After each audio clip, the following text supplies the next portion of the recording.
Hello everyone, it's Raleigh and welcome to the channel. Um, funny story, I was working on the History of the Inquest video, which should be coming out, uh, probably tomorrow, maybe Wednesday, I'm not sure, but I'm getting really close with getting that done. But as I was editing this, I was made aware, or it was funny because I saw that there was, a post, which we're going to talk about today, but, there was a post released, an interview with ArenaNet about the elite specializations, and as I was reading it, the Discord server, someone on the Discord server was like, "Hey, O'Reilly, wake up and make a video because there's this, right?" And they posted the interview, not like that, but it was like, "Oh yeah, okay, so people are aware of it, and I got to make a video." So, the thing is, before I get into this interview, what I do want to say about it is that I'm very, very happy. This is so ArenaNet. I had certain things that have really bugged me with specifically the expansion releases and specifically with how ArenaNet has been treating the expansion releases. And, eh, I don't know. I just think ArenaNet has kind of stepped away from being this transparent, communicative company, right? That communicates with their player base, that is kind of transparent with their player base and shows everything that's going on. They've stepped away from that over the years, and I've been very concerned, worried, a little bit annoyed with that more than really like angry or anything, right? But it's been because I know that they can do better. And so over the last few expansions, I've been kind of trying to see if they're getting better with it, and I think they've been stepping into the right direction. And I think with the last two expansion releases, I've kind of reiterated this over and over again, specifically with End of Dragons as well, I think it was, where I talked, to get to today's subject, but I talked about the elite specializations. First of all, that we never had a real beta. Okay, we actually went on a live stream, just so you guys know, on a live stream recently. We went back and we actually watched one of my old videos, specifically for End of Dragons, where there was a beta weekend or a beta event for like a couple days or whatever, where we got to try the elite specializations for End of Dragons. And I made like a review video of it, what I thought about each of the elite specializations. And in that video, I actually had footage of the beta specs, and we watched that footage because someone said that, oh yeah, they did like a massive changes during End of Dragons. That was when they had like these huge amount of changes to the elite specializations. I don't remember who it was, and it doesn't really matter because I'm not here to like, oh yeah, this person was wrong. Like this is not what this is about, right? But it was about showing that no, the beta events have never really been beta events. They've been like previews. Like they've been previews of like, hey, this is like 95% done. You can try it out now. That's what it's always been with the betas for ArenaNet. And that's something that's really bugged me because that's not really saying that these are in beta. Okay. So when we went into the release of Visions of Eternity, I said that I hope that they do proper beta for the elite specializations so that we can give them feedback and then also give us feedback on the feedback is what I've been saying, right? So where they do a beta week, we try them out, we give them feedback to it, and then they sort through all of it and they kind of tell us what they're looking to change for each elite specialization, because they've never done that either. Anytime we've had an elite specialization beta or anything, even for the spear when we had a beta there, or for the weapon preview thing, right, when we got the all the weapons or whatever available to us, like there was never any feedback that they provided on our feedback that we gave them. And to me that was always upsetting because it's like, well, what are you taking? You're giving us this opportunity to try these weapons out or try this spec out or whatever, right? But what is it that you're taking away from that? What is most of the feedback that you're listening to that you think we can change this, we can make this happen, right? And kind of prepare us for what's to come with the expansion. Because I tell you what right now, guys, just so you know, I still don't know what I'm going to be playing because there needs to be a lot of changes to a lot of these elite specializations for me to actually really like them. So I don't know what I'm going to be playing, but hopefully, so this is what today's point then is they're giving us feedback. It's an interview about each of the elite specializations. Kind of, it was Cal doing the interview. From what I read, I didn't read too far into it, and I kind of just like skimmed over it. But from what I'm reading is he's giving us feedback in this interview over the different elite specializations and exactly like what it is that they're changing and what changes are coming, which is fantastic. ArenaNet really, if you viewer, right? I'm speaking to a specific group of people, but if you guys are not sure about Visions of Eternity, which I totally understand, if you have lost trust in ArenaNet and things like that, I would really give them a chance with this. I don't necessarily mean buy Visions of Eternity if you're really that doubtful, right? But what I'm saying is just kind of see what's happening with this. Because I see a big change happen with ArenaNet. As I'm covering all of this, I can see that there's changes happening for the better, for the positives, right? There's positive things happening where they're listening to the player base on the things that they need to change. And this is really good. I think that the changes that have been coming over the last couple of years, most of them have been positive. Yes, there's still a lot of things they need to work on. I will 100% agree on that. I did a Janthia Walls review, which had I pointed out mostly the negative things in that review. So you might say, oh, well, he's biased because he's an ArenaNet partner and things like that. Trust me,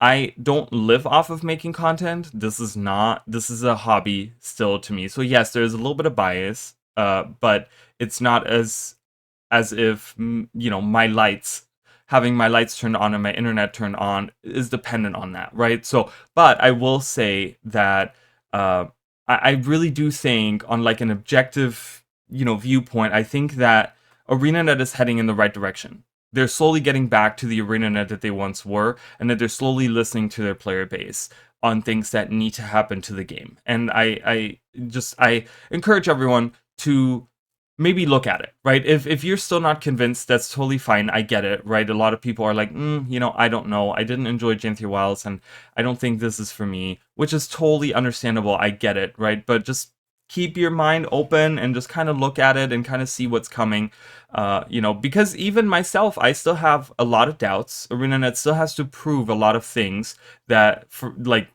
prove that there's changes and prove that they understand what the player base is asking for, right? So, but anyways, enough about that. Let's get into reading this interview. It's a long interview, so you must excuse me.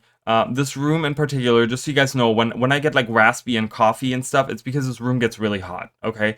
It's the middle of the day as I'm recording this, and this is the hottest room in my house, and my central AC does its best to cool this room, but it's almost impossible to cool this room. And then I have a personal AC, but I don't have that on while I'm recording videos because it's kind of loud and it's right next to me. So it gets a little warm in here. So you must excuse me.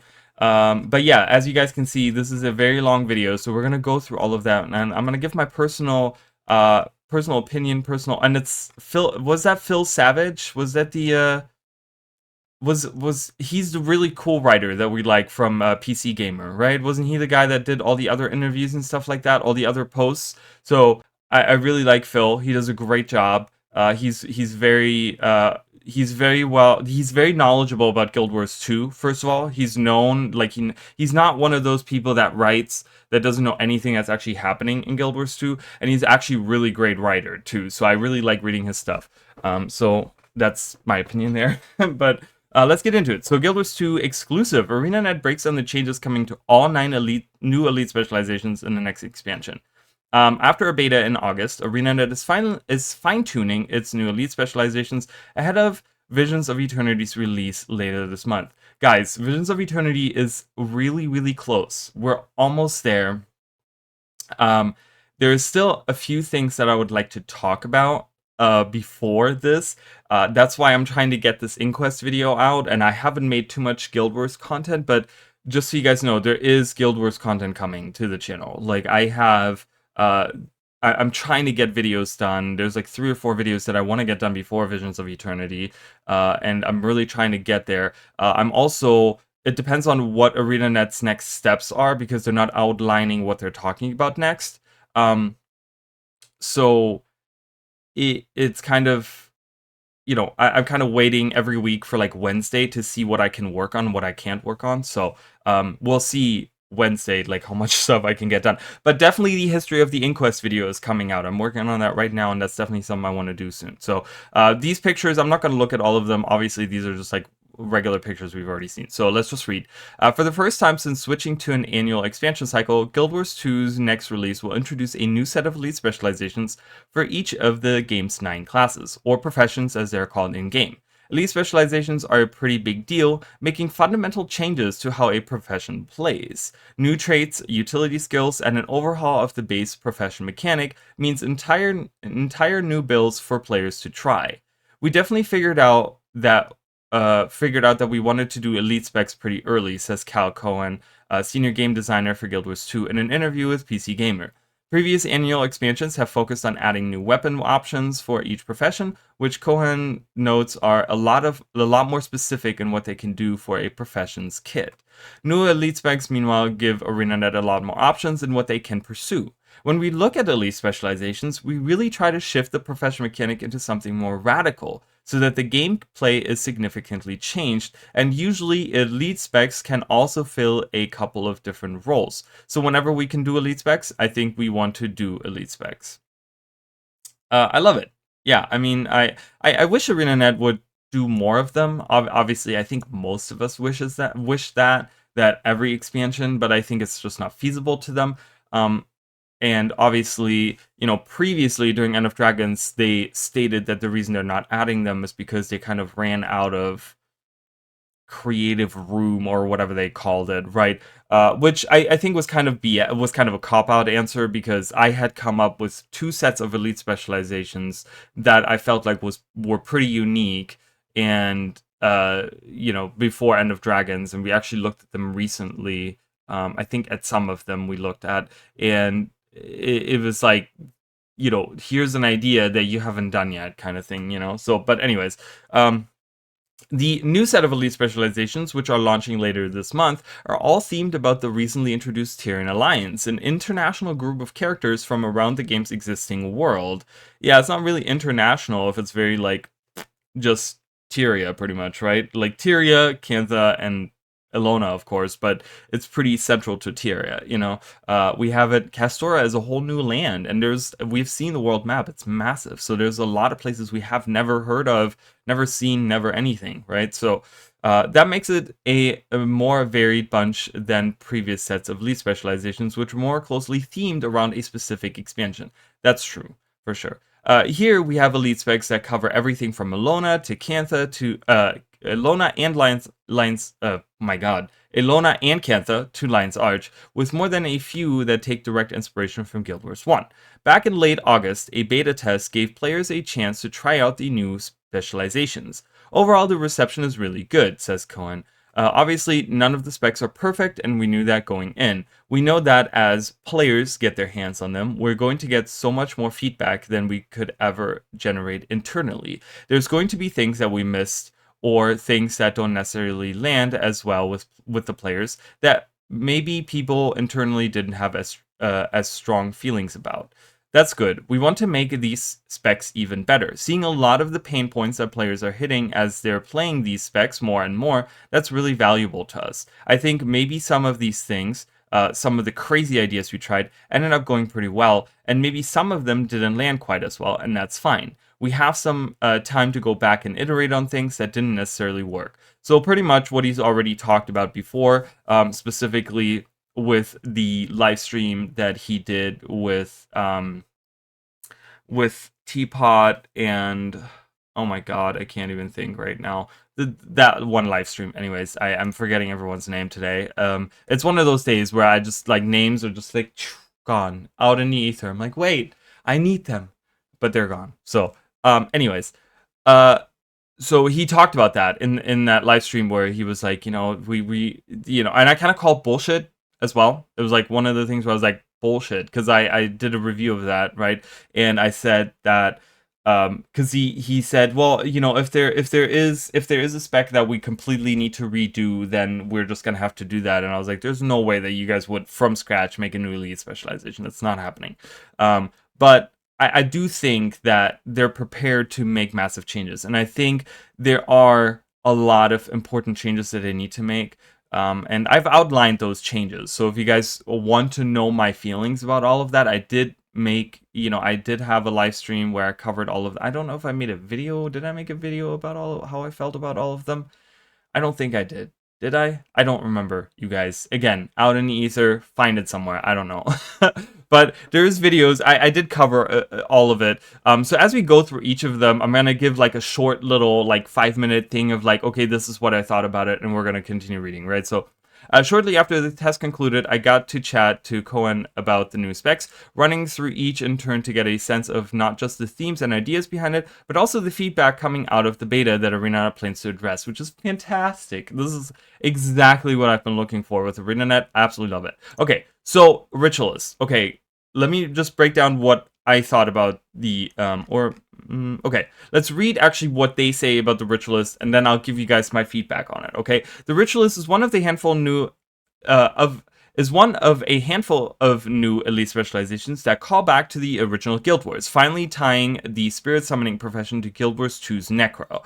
As with most other Necromancer specs, the central mechanic is about building up life force to enter the Shroud, gaining temporary access to new skills for as long as you have enough life force to maintain it. It's the Shroud that grants the ability to summon the Ritualist's 3 spirits, Anguish, Wanderlust, and Preservation. Each spirit has a different flavor. Anguish is about damage, Wanderlust is crowd control and conditions, and Preservation is for healing and boons. And once placed, you can choose to rupture those spirits for additional effects. Its setup lends itself to power DPS builds, or to support builds focused on quickness, boons, and healing. Okay, so because I'm just kind of going through those breakdowns real quick, because if you have been following the game, you'll know what the Ritualist is all about, even in Guild Wars 2, right? So here are my thoughts on what I thought about the Ritualist. So the Ritualist, for me, immediately what I hated is that the spirits were bound to the Shroud. I absolutely hated that. It was kind of weird because when you're not in Shroud and when you don't have the spirits out, your F abilities, your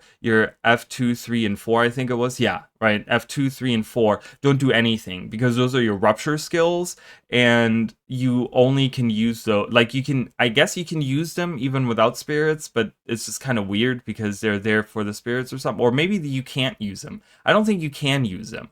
They're like grayed out when you don't have a spirit out. So there's no point to them, right? And it's kind of strange because if you're not in Shroud and you don't have your spirits out, you're kind of like completely useless. Like it's just kind of strange to me. It just doesn't make much sense in that sense. There's no reason to have those. And it felt really clunky to me going into Shroud and having to summon your spirits that way. And having them, like, as soon as I go out of Shroud, having them disappear unless I have that extra Grandmaster, Lingering Spirits was their Grandmaster trait, which let them exist outside of that and actually become stronger outside of Shroud. It was kind of strange. It felt really clunky to me. To me, immediately what I said when I started it was, I want the spirits to just be tied to the F1, F2, or F2, F3, F4 abilities. Okay, and you summon them, because no Ritualist in any Guild Wars history has ever had to enter a Shroud in order to summon spirits. It seems like the commander is not that capable of summoning or of doing the job that other Ritualists do, so they need a Shroud. It feels like we're weaker than other Ritualists, like just in the concept of it, and it felt really clunky to me, okay? And I think the auto attack should have been faster, because the auto attacks don't even do that much damage. And there was a couple of clunky things, like when you teleported them, there was like no animation to it. And I think that I think so. Having the way that they should do it is because and that was kind of my feedback on how I feel like it should work. So it should be you can summon your spirits.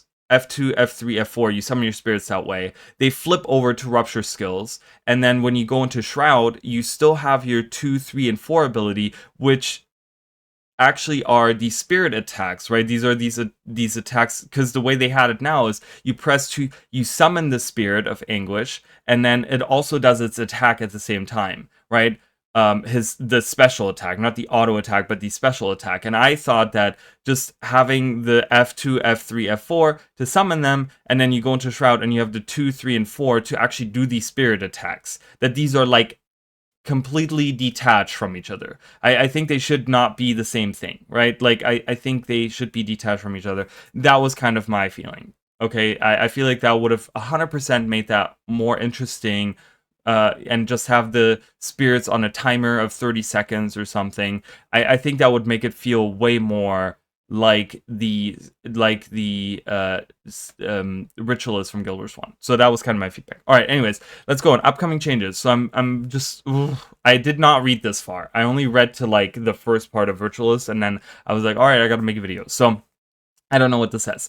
Ritualist upcoming changes. While there was a positive reception to Ritualist in the beta, the main point of the feedback was that once you've summoned your spirits, there was little else to actually do well in Shroud. The Shroud skills are maybe not quite impactful enough, agrees Cohen. The longer cooldowns of spirits meant that once summoned, there was little left beyond the auto attack, and for players taking the Grandmaster trait that keeps spirits active after you leave the Shroud, you can feel penalized for actually using your skills, because you need to instead preserve your life force to sustain them. For that build in particular, the best way to play it seems to be just pop into Shroud, press Anguish again, don't even necessarily press Wanderlust because the damage is maybe too low, and then exit out again, because then that's maximizing your life force, your spirit uptime. And so what he's talking about is the lingering spirits would make your spirits stronger, and it would, you didn't want to press, the Shroud abilities weren't very powerful, so you would leave your Shroud and the attack was way stronger, and they would attack way faster, and that's kind of the way that you would want it to play that. Arena is now looking at how you can how to make your Shroud matter more. In addition to making the summons more potent, possible options also include a rework of the Shroud's 5th skill, which currently shadow steps you and your spirits to a target location. This is very much a utility-focused skill that maybe doesn't have as much of the impact as some of the other Shroud 5s we see, like the big CC with Harbinger, or the giant scythe. Oh, the other, okay, Shroud 5s that we see. Okay, I was like, what are they talking about? I'm talking about the other Shrouds, the 5 skill on it, or the giant scythe with Reaper, which is also a big CC. Says Cohen, referencing the Necromancer's other. The team is also looking at making the attacks that trigger alongside the Spirit Summon more potent, making it more worthwhile. I really think that they're not looking, so from what it sounds like to me, they're just kind of trying to make the Shroud more impactful, but to me, that wasn't the issue. I just absolutely hated that you needed to take the Lingering Spirits Grandmaster trait to actually do anything. Like, that's literally, you need to take that to really make it matter, because when you're in Shroud, it's just, and you immediately leave, like when you don't have that and you go immediately out of Shroud, your spirits disappear and you become completely just, it's just kind of, and that doesn't feel like a Ritualist. I really think disconnecting the spirits from the Shroud completely, all right, and reworking that Grandmaster trait, that Lingering Spirits, that could still work in the sense of you take that and your spirits auto attack faster, but that way, because if you detach the summoning of the spirits from the Shroud and you have it individually, you can really work on the Shroud skills. And you can really say, okay, well, we're going to work on all 5 of the Shroud skills and make them more impactful and more interesting, because those are not connected to the summoning of the spirits. I really think that having the spirits tied to Shroud is not a good idea, but that's my personal opinion. So we'll see. I'm not super huge on this personally, but let me know what you guys think. Okay, so, we move on. Evoker, where I love that. I feel like, did they? Okay, no, it's just the ads in between is like, it just makes it seem like there was more for the Ritualist. Where most LE builds are about jumping around the profession's 4 elemental attunements, making use of the separate weapon skills that each one offers, Evoker is more about picking your lane. Here, you choose a specific element as your focus and get a matching familiar who follows you around, helping out in combat and providing benefits for prioritizing your elemental specialty in combat. ArenaNet's design goal for Evoker then is to create 4 viable builds, one for each of the one for each of the familiars. Fire is your condition DPS build, and summons a fox familiar. Air is your power DPS build, and summons a hare. Water is healing and grants an otter familiar, and earth is all about hanging out with a toad, and also CC and protection, making it as more of a PvP option. So, to me, Evoker felt really boring, and it felt really like 95% of people, even now, they kind of camp fire because that's like the damage thing, and that's what we're going to be seeing in the open world, right? I was really hoping that this would be the time where I could make a water DPS build, right? What I wanted was the traits interacting with the actual skills of the different familiars, right? Where I can pick different routes, where I can say, okay, I pick the bottom row of the trade line, and now all of my familiars now do a specific type of thing. Okay, so where they break down the different builds by elements, I don't want that, because water has always been the healing. Okay, air has always been the power DPS. This is nothing new. Okay, you're not creating new things with that, right? What I wanted to see is, if I pick the bottom line of the trades, that the familiars change, that everyone does power DPS now. And I can focus on, let's say, Otter, if I want to do a power DPS water build. Okay, where like maybe the Otter now has like a really cool power DPS option where, you know, my water damage is like really, like, while I'm in water, I do a lot of extra damage, which is already in the water line, but that's one thing that doesn't make sense, right? The water line has all these traits that make your damage better, but there's nothing in water that's good damage. So like, that's good damage where you would ever want to camp in water, because you will always do more damage in all the other ones. Every single element will do more damage than water. So I always question that. I'm like, why do you have that in water, and then you don't give us the ability to camp water and do good water damage with it? Give us the option to be an ice mage or whatever, or water mage, right? That does damage. So I always while I like the idea of having the different familiars and being able to specialize in a specific element, but you're still locking us into what that specific element does. And we've already done that before, right? Like, if you play a water tempest, you're a healer, right? Like, that's what they do, you know? And it's like, okay, we already knew that. I was looking for something new. I wanted to make like maybe a healing earth build, right? That would be really cool to me, where you provide a bunch of boons or something, and your toad has like really good healing abilities or something, or where, you know, there's a trait that changes, like anytime you use a like an earth ability, you heal 5 allies around you, or 4 allies, yourself and 4 allies around you, for a set amount or something like that, right? Like, I wanted to see where the trades interact with the familiar in a sense where it changes what the familiar does. That's what I wanted to see, okay? Evoker's upcoming changes. Thematically, it's one of my favorite of the new specs, but in the beta, not all of the attunements landed as well as they could have, particularly on the support side. And that was another thing. So Otter, being the support side, it didn't provide the boons that it needed to actually be a support spec. Like any other support spec for the Elementalists was better than Otter. Like, Otter didn't provide anything that was even competitive, let alone be better than what we already had. So it was just kind of like, okay, what's the point? I'm the way that Evoker is right now, I see that 95% of people are going to be running around with either a fox or a hare, and that's it. And then maybe you're gonna see some toad action in PvP. I don't play PvP really, so you know, I don't know. I can't speak to that, but you know, maybe in World vs. World you'll see that as well. But honestly, I wanted to have them really change it up with what Elementalists could do. You know, Arena has struggled with trying to do too many things in the Evoker trade line. The initial idea was that certain trades would be stronger with specific elements, but ultimately there wasn't enough room within the trade system to support this. We ran into the problem where we ran out of space in the trade line to actually flesh out all the builds, or where there's only one set of traits that each of these builds could take, says Cohen. It ended up not actually being interesting gameplay-wise, even if the theory was cool.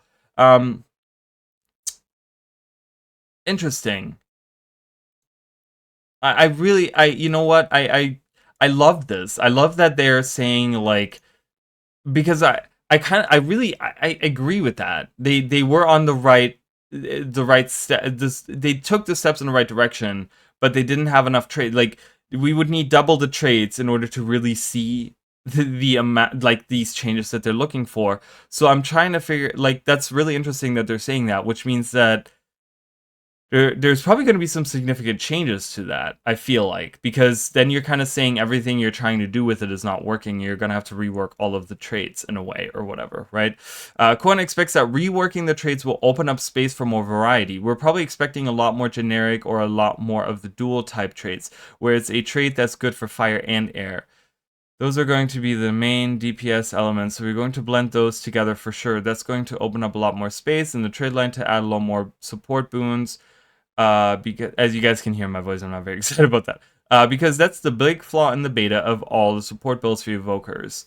They just didn't have access to enough builds for the allies. Another thing Cohen calls out is moving the boon generation of the Familiar's Blessing Grandmaster trait down to Master tier, meaning support players also have the option of picking the Grandmaster trait that locks you into your chosen element in exchange for significant cooldown reduction while still having access to Alacrity. Okay, so that was a big thing, right? The Familiar's Blessing Grandmaster trait was competing with the other Grandmaster traits that locks you in a specific element. So if you wanted to stay in water, you can now stay in water.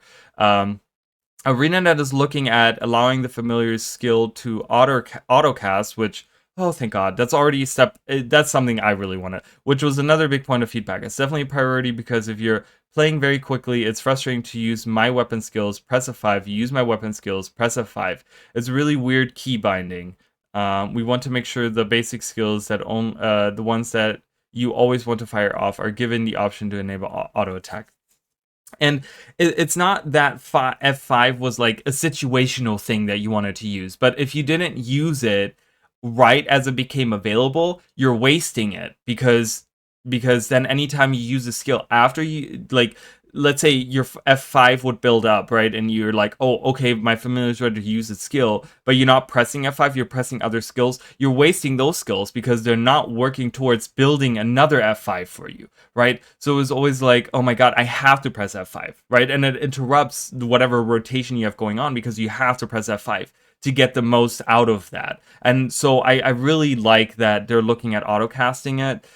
So that's a step in the right direction. I still think that there is some kind of, like, if we're already thinking about this, right? If we're already thinking about moving the Alacrity skill to the Master tier so that we can still lock ourselves in a specific element, I still don't think that there's a specific reason for us to lock ourselves in water, because in my opinion, I really think that I'd rather not have that trade if I can't do, if we're not going to get a variety of different specs, because here he's admitting straight up that fire and air is definitely the damage types and they're not looking to change that at all. Okay, fine, right, whatever, it's fine, but then it's like there's no point for me to like camp water. I mean, if I'm trying to be a support, like, yes, I get the waters, they get like a cooldown reduction or whatever, but I don't think it's significant enough, right? I'd rather have the availability as a support to if it's a DPS phase on a boss right now, I'd rather have the ability to say, I'm going to swap into fire and I'm going to do fire abilities, right? I don't see the benefit of having a support spec that is that's camping water over having the accessibility of other elements, specifically when we're talking about like endgame. An open world, maybe, yeah, whatever, but then there's also no reason to camp support water because in open world that's not really necessary. Again, you want to have the accessibility. That's the thing that makes Elementalist so interesting, is the flexibility of the elements that you can swap. And in open world, that's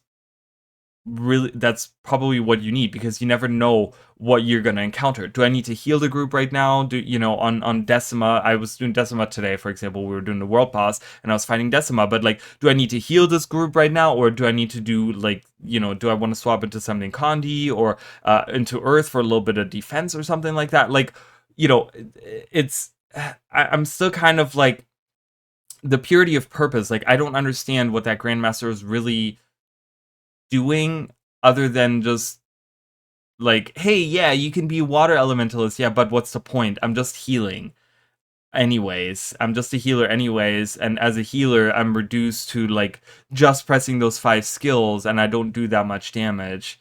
So I don't know. If I hope you guys are understanding where I'm coming from with that. So again, I like some of the stuff they're looking at. I was really disappointed with the Evoker traits. I really felt like they were very boring and they didn't really do that much anyways. It was just about like stat increases in like different areas and stuff. It didn't feel like really impactful. So I like that they're looking at a trade line. I will say that. And it looks like they're reworking a bunch of the trades and moving them around and doing different things to them. But again, my hope is that maybe we'll get something like a little bit like give me some traits that interact with the actual. That's what I was looking for. Traits that specifically, to be very specific, that interacted with the actual skills of the familiar, that changed what the skill of the familiar does. That's what I was kind of looking for. But that's okay.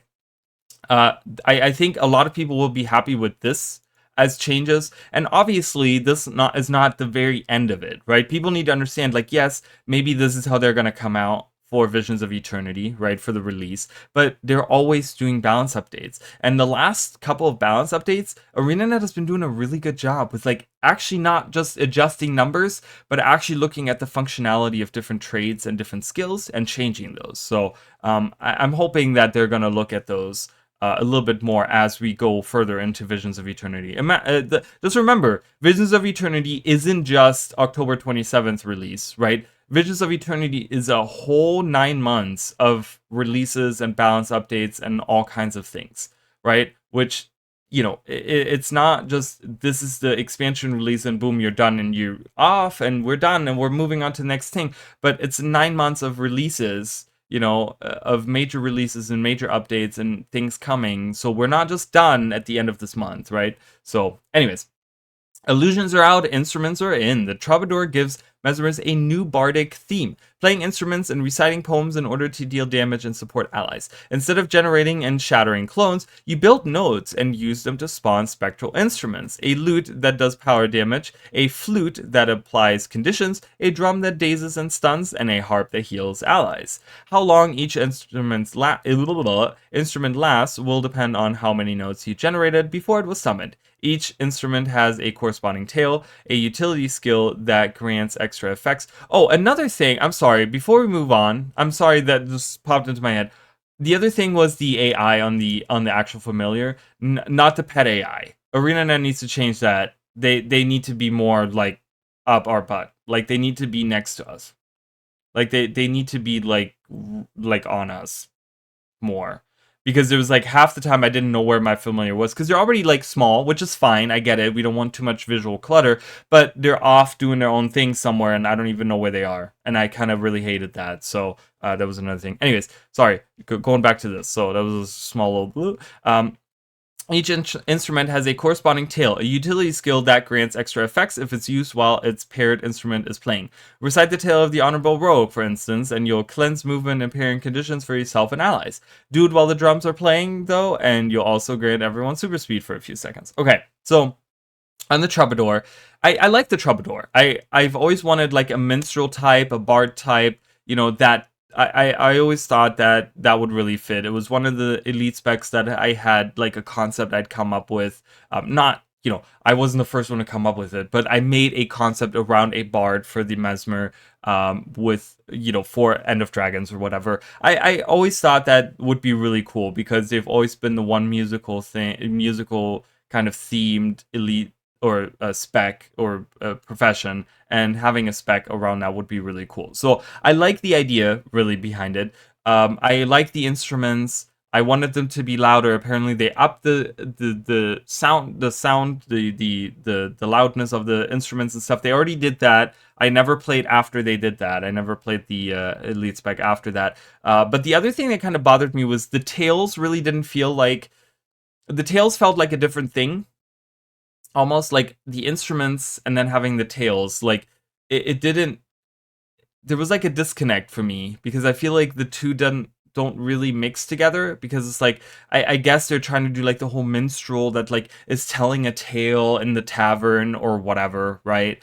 Blah blah blah. You know, while playing music, and you know, we've seen that whole thing, but that whole shtick or whatever multiple times in many different games and stuff like that. But for me, it was just, it didn't really fit with the spec. I really wanted them to just kind of have like music or other instruments to play or something. So I don't know, the tales weren't super fun to me, but I still like the idea of the instruments. The thing is, it didn't feel too different from a core mesmer, because instead of like shattering, we're just like doing the damage in like an AoE fashion, and it didn't feel too different. But I kind of liked it. I'm not huge personally on it, but I kind of like the idea of having this, and there wasn't too much of feedback that I could give. I remember at the time when I was playing, where I was like, okay, I really feel strongly. The only thing I really had was the tails for me that didn't feel like they fit too well into that, and it was also kind of restricting.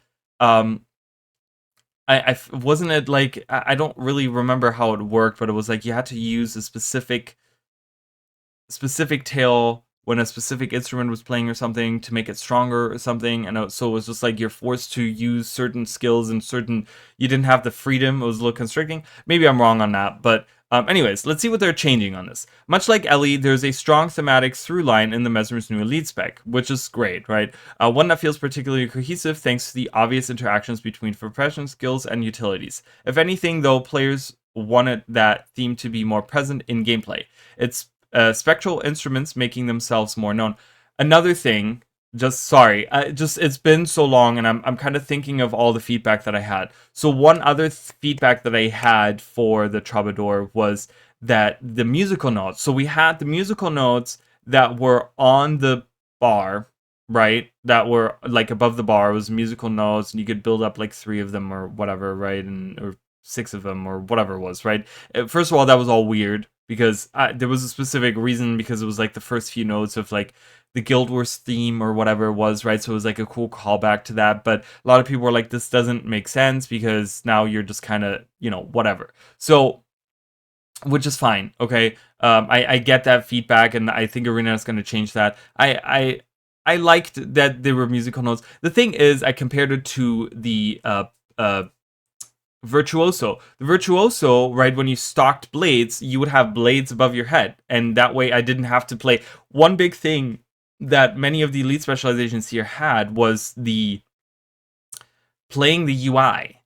You always had to play the UI, right? For the Evoker too, that's another piece of feedback. For the Evoker as well, I didn't know when my familiar skill was ready. I only knew that based on looking at the UI. ArenaNet's one of the huge things that ArenaNet didn't want us to do was play the UI when Guild Wars 2 came out. And now they're introducing all of these Elite specs that have us play the UI. And so one of the things that I wanted was musical notes that are floating above you, that you, like, as you build your musical notes, they float above you or like behind you or something, where it's like these are like spectral musical notes, and you don't have to look, like as a Virtuoso, I do not need to look at my bar to know how many blades I have, because there's 5 blades above me. I know I can hit my F1 to do the damage, right?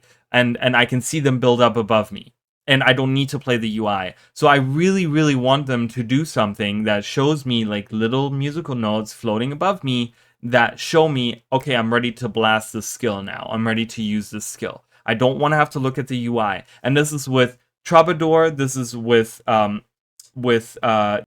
Galeshot was another one. There was a lot of them where I'm like, I need more visual on my character and not having to play the UI. Okay, so that was another thing. Okay, where was I? Okay. If anything, though, players wanted that theme to be more present in gameplay. It's spectral instruments making themselves more known. We just want to make sure that the gameplay around the instruments feels good. says Cohen, suggesting more tuning is planned. Similarly to Evoker, Troubadour's balance changes are going to be focused on the Spec's trade lines. In the beta, plenty of traits map directly to specific instruments, a loot trait that increases damage, a flute trait that applies an extra condition. Trying to do too many things in the trade line muddies what it can actually do in terms of real builds, says Cohen. Our support build is maybe too linear or not interesting enough because our choices are very spread out. Right now, too much of the trait selection is predefined by the build you're trying to make, resulting in obvious picks that feel necessary to take. That's taking up a lot of space in this trade line that could have otherwise been spent fleshing out different ways for the support build to do things or really hammering into the iconic moments of the Troubadour. And I like that. That was not something that I really got the feel of, but if that's what they're thinking, I think a lot of people would like that. I think if they can make interesting things happen with the trade lines, where you could make, maybe they could make a trade where like it replaces some instrument with a copy of another instrument, and so you have like two of the same instrument or something like that, or where this instrument now does something that's more supportive rather than being damaged or something like that. I don't know, but again, kind of going into being more.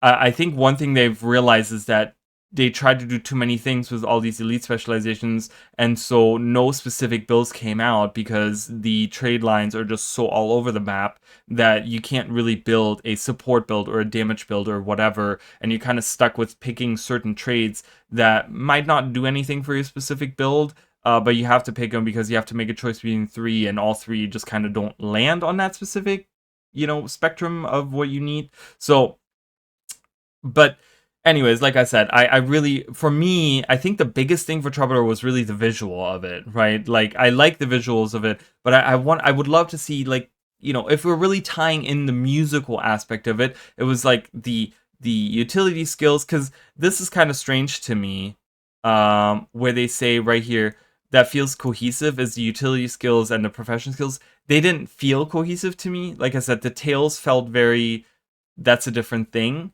And then the musical thing was like one other thing, which is whatever, right? Different opinions, and it's fine, no big deal. Maybe it's just me. Maybe I just feel that way, right? But I think that,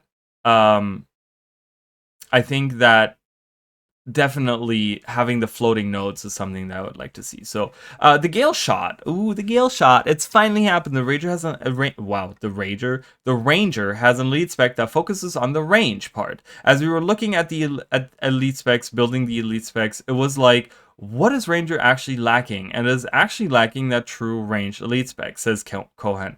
Galeshot is the answer. It gives Ranger a Cyclone Bow, which when activated replaces your equipped weapon with a new set of weapon skills. The skills cost arrows, which replenish over time, a bit like Thief Initiative, and by spending arrows, you build up towards Hawkeye, a special attack that fires off a hail of arrows towards multiple targets. The utility skills are all wind themed too: damage, knockback, swiftness, launches. It's simple, a heavy DPS focus with some quickness generation if you want a slightly less selfish build, but nails the execution of the core fantasy it's trying to unlock. So one of the things, so I had a couple of things. One of the things that I had was that I hated that we're kind of using this as a cop-out, like the range thing. Yeah, it's because Longbow hasn't seen a proper update in many, many years. And yes, they recently updated what skill 1 and 2 do, I believe, on Ranger Longbow. I want to say making them better. But we haven't seen a revision of the Longbow in a long time. And that is where the range always came from. So I hate that they're using it as a cop-out. Like, hey, yeah, you're getting range, but in a new spec is like, okay, right? Like, a lot of people are like, well, I could wield 3 bows. I'm like, yeah, that's really lame. That was one of the things, like, we already wield 2 separate bows. The third bow is really cool, but to me, I feel like the Cyclone Bow itself, like most of those skills, could have been what a longbow rework could have been. You know what I mean? So I'm like, but the other side to that coin is that I really, and for the Galeshot specifically, I really, really like the Squall abilities. Having something wind-based. I talked about this a little bit because there is wind magic in the world of Guild Wars, right? And with the Elementalist, you know, in Guild Wars 1, you had a lot of wind, you had a lot of lightning abilities for air magic, right? You also had a lot of wind abilities. Guild Wars 1 wasn't super, like, about the visuals and a lot of the skills and stuff, but Guild Wars 2 is more about that, right? Guild Wars 1 wasn't so much, Guild Wars 2 is, and one thing that always bothered me about air magic for the Elementalist was that it's more lightning magic. It's not really, there's barely any wind magic. There's some abilities that have, like, where you shoot, like, wind or a gust of wind or whatever, right? But, you know, and then you have a tornado elite spec and stuff. But it's never really been wind-based. Nothing has really ever been really wind-based. And I really like that we're getting some wind magic now. So that was really, really cool. I really like that. I like the whole theme comes together so well because it's feathers and birds and wind, and it all makes sense. I really like that cohesiveness of the idea and what we're doing here. So that was really good. I really, really like that part of it. But like I said, it really feels like the Cyclone Bow is almost like a cop-out answer of like, oh yeah, it's missing the range. It has range, but you guys haven't looked at it in a long time, and you haven't done anything with the weapons you do have for range. But I do like it nonetheless. I do like the animations of it. I like Hawkeye. It's really fun. So part of that as well. So that was my other piece of feedback. So we're talking about UI, right? So Hawkeye is, you know, you use your abilities and you build up this wind force, right? And when you hit like 5 wind force, your one ability on your Cyclone Bow turns into Hawkeye, which is the super strong DPS. Something like that, okay? It's something like that. That's how that worked.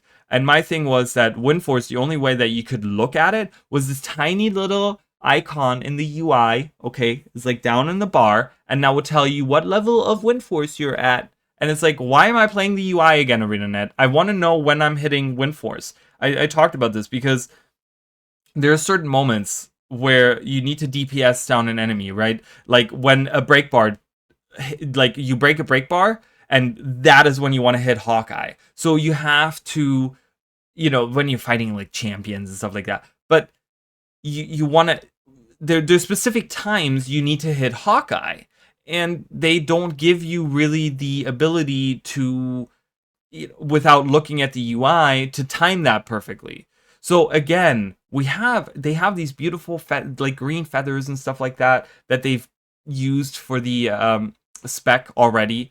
It would be really nice to have, like, as you're building Wind Force, maybe having some kind of visual. It would be kind of cool. I originally I said having feathers float around you, but again, that's kind of going back to the musical notes, and it's going to look like the virtuoso. And I was like, wow, you know, that really looks like we're just recreating the same thing over and over again, and it's kind of boring. So why not have where you actually build, or maybe that's already existing, and maybe I didn't see it, maybe I missed it, and it would have to be more visually obvious, but having actual like wind swirl around you, and with each time you build wind force getting stronger and stronger to the point where there's an exact moment where instead of just wind, it's now wind and feathers that tells you that you're at Hawkeye. Right now you're at Hawkeye because now there's feathers around you, like floating around, like in a swirl around you or something, right? Having some kind of visual indicator on your character that tells you how far you are on Hawkeye.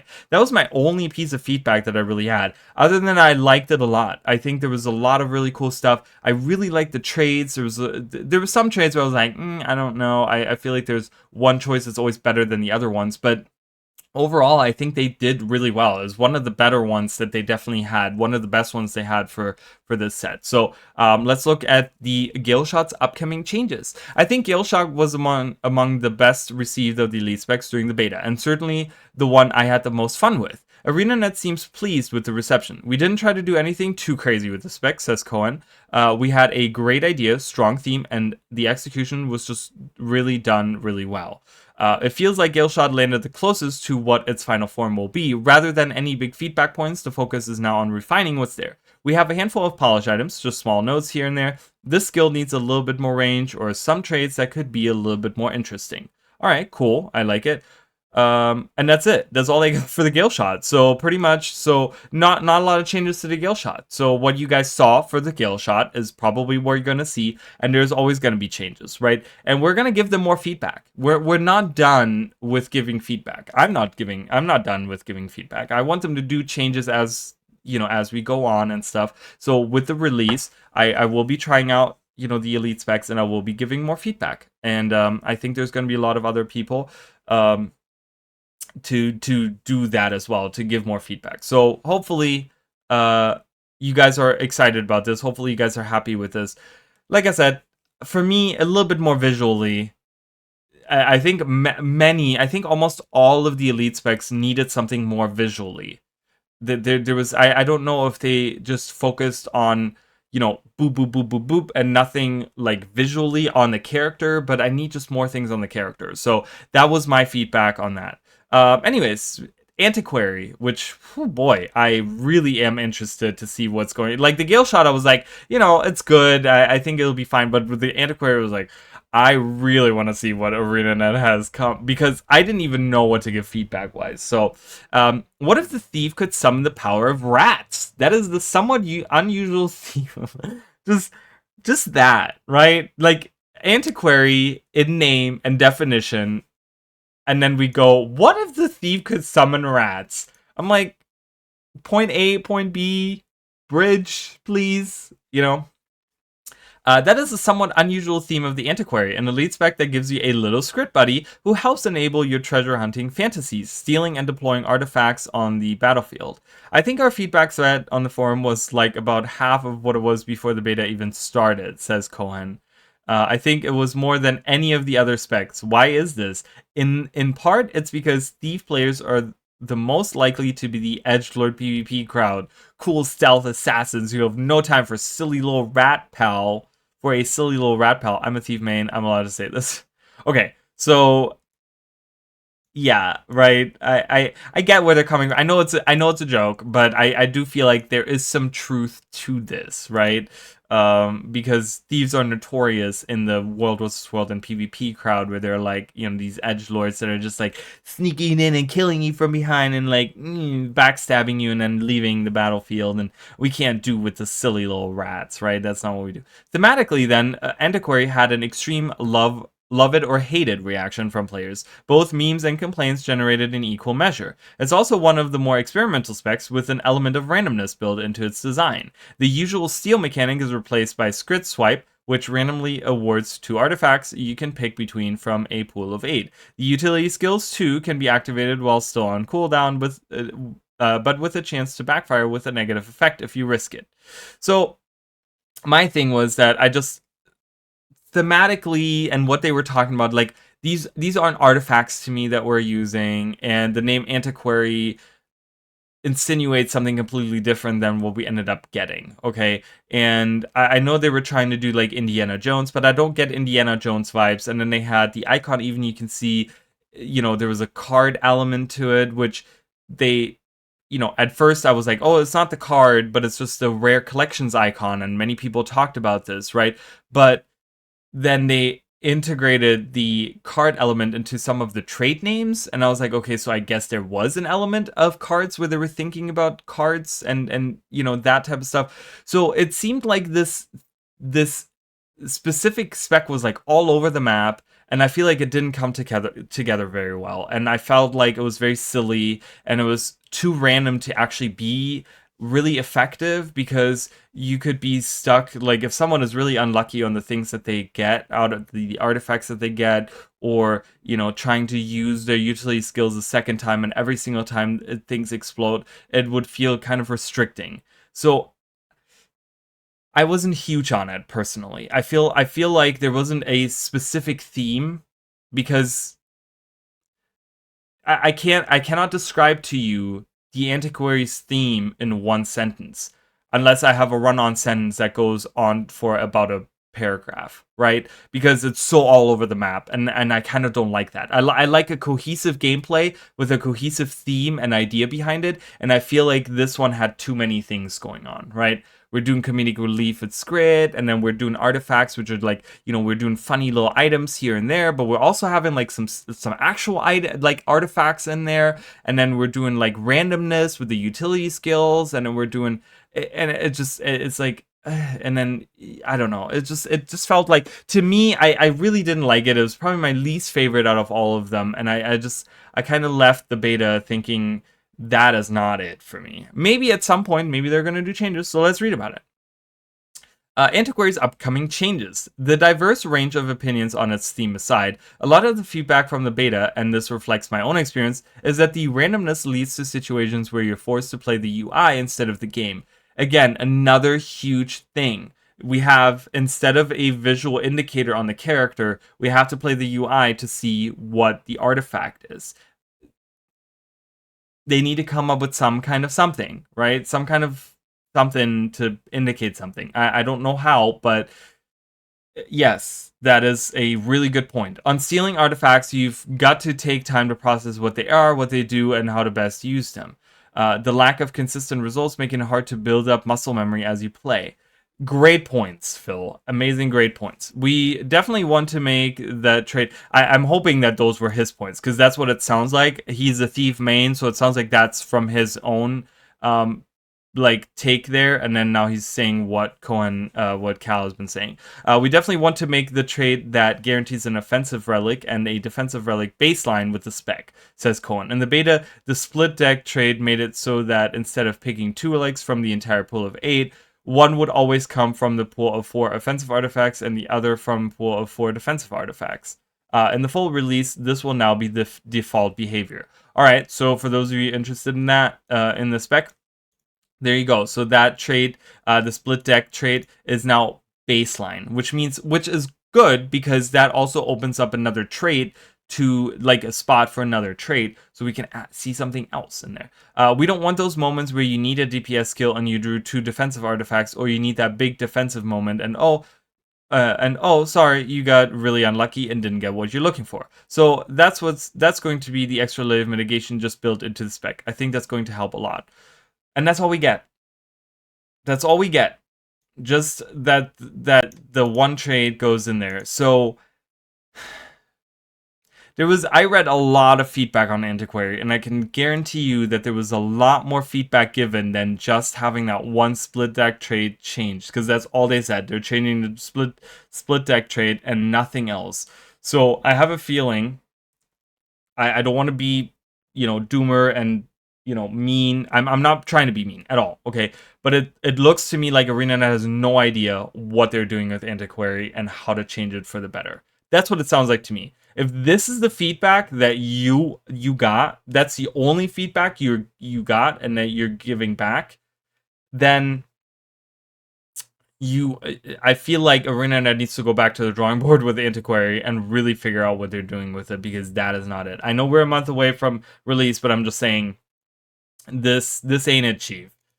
In my opinion.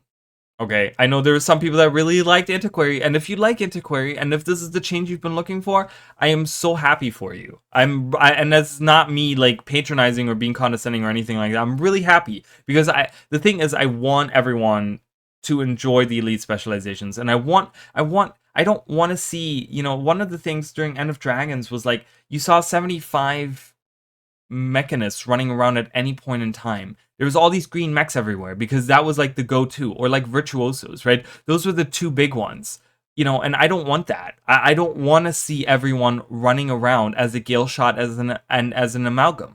I don't want to see that. While I want them to all be good, but I want people to really say, no, I think these are all very competitive, in the sense that, everyone has a different main and they're playing their mains, and not because they're playing this random other spec because the elite spec they got with Visions of Eternity just sucked, right? Like, I don't want to see that. So if you are happy with this and you like this and you think no changes are needed for Antiquary, and this is maybe the only good change like that we would need, then I'm happy for you. I really am. I just wish there was something more. I really was hoping for a cart-based spec. I've been wanting a cart-based spec for a long time now, and I was really hoping for that, and we didn't get that. And then artifacts, obviously, I'm like, oh yeah, hell yeah, we're gonna see some Guild Wars 1 stuff in there. We didn't get to see any Guild Wars 1 stuff, and then we saw Scrit in there, and I was just like, this is completely not for me. So, but anyways, you know, it is what it is, and I hope that ArenaNet can figure something out with Antiquary. I just feel like it's not there. I feel like it does not compete on terms with Amalgam or Galeshot in any form. I think that even if you think they're good, I don't think that they can compete with these other ones that are so cohesive, well thought out, well executed. And you know, you saw with Galeshot, they're barely looking at even like they're doing minor tweaks here or there, but that's it, you know. So anyways, Amalgam. Perhaps the most comic book coded of the new lead specs, Amalgams create a symbiotic bond. Symbiotic, yeah. With a, I was like, did I read that right? With a metallic ooze, using it as a sort of defensive slime suit that can also turn into a comedically giant sword. Instead of the standard tool belt that gives skills based on your equipped utilities, you pick 3 out of a choice of 7 protocols, each offering various defensive and offensive effects, as well as additional bonuses when you enter an evolved state. Offensive protocol, Obliterate, for instance, gives you the aforementioned giant sword, cleaving the bleeding enemies. And if you evolve while the skill is slotted, you gain 10 stacks of the Might boon, as well as 8 seconds of improved power and condition damage. Much like Galeshot, then, it feels focused, a strong DPS spec, with defensive options that feel well suited to competitive modes. That doesn't mean that ArenaNet isn't trying some new things, though. For instance, Defensive Protocol Thorns introduces a version of the old retaliation boon named Thorns that damages enemies that hit you. This time with an internal cooldown. So, as Cohen puts it, it's not going to one-shot the whole Zerg in World vs. World. So, Amalgam, I think with Galeshot was like one of the top ones, definitely. Again, it's a well thought out theme. It came together very well. To me, I really like it. I'm not going to say that I don't like it. I really like it. The issue is that I really feel like they put so much thought into Amalgam and not into some of the other specs. So it really feels like they thought just having 7 protocols to choose from on your, what was it? Three skills that you can pick out, but you have 7 skills you can slot into that. Was like, oh my god, that's so many more options than, you know, and these are all like designed with like animation skills that have like descriptions that have interactions with other things, right? So much more effort was put into the spec, and you can really tell that there was way more effort put into the spec than many other specs, in my opinion. Which is kind of a shame, right? Because I'd rather have them, you know, tone it down, you know, a little bit maybe on the skills for the protocols, or maybe have set protocols already, you know, really, you know, if in the design, like obviously this is now too late, but in the design state, really having like, no, we're not going to pick 7 of them, you know, we're just like, hey, here's 7 ideas and we're going to, you know, bring it down to 3 of them. That's what you're going to get. But whatever, I really like it. I made an engineer specifically just so I can use the Amalgam, and I'm very excited to use it. So I want to see what they have for changes there. I didn't really have much in terms of changes. It was the one where I was like, I thought it was great. I enjoyed it. I'm not a big engineer player. Like maybe I don't know. I'm not a big engineer player, so I didn't really. I'm not well versed in like trade lines and what really like engineer is lacking, like even core engineer. So I was like, yeah, this is great. I don't know. I enjoyed it, but we'll have to see what they say. This is a lot longer than Antiquary, so here you go. Upcoming changes. As a DPS spec, Amalgam significantly overpowered, topping the DPS benchmark leaderboard by some margin. Unsurprisingly, then you can expect nerfs to its damage output, but otherwise ArenaNet seems happy with how the spec landed. It's useful data for us to see how far above it or below our target these specs land, but it's not bad, says Cohen. Players are like, oh, the damage is too low on Ritualist, which is probably true, but that doesn't make the spec bad. We're more concerned if the gameplay of the spec doesn't feel great, which we talked about with Ritualist, where, okay, the Shroud needs to be more impactful, but the damage numbers at the end of the day will bring them up or will bring them down. And I'm going to pause here for a second, and I'm going to say this in general, okay? One of the things, and he's exactly right, one of the things that I've talked about, it was like, numbers didn't interest me. None of the numbers interested me, because adjusting how much damage a skill do is such an easy fix. It's more about the gameplay, the cohesiveness. Do the traits interactions work properly? Is there like, you know, does it feel fun? Is it, you know, the flow of the gameplay, does it all work? You know, that's what's important, right? Is it visually appealing? Like, what does it need? What is it missing?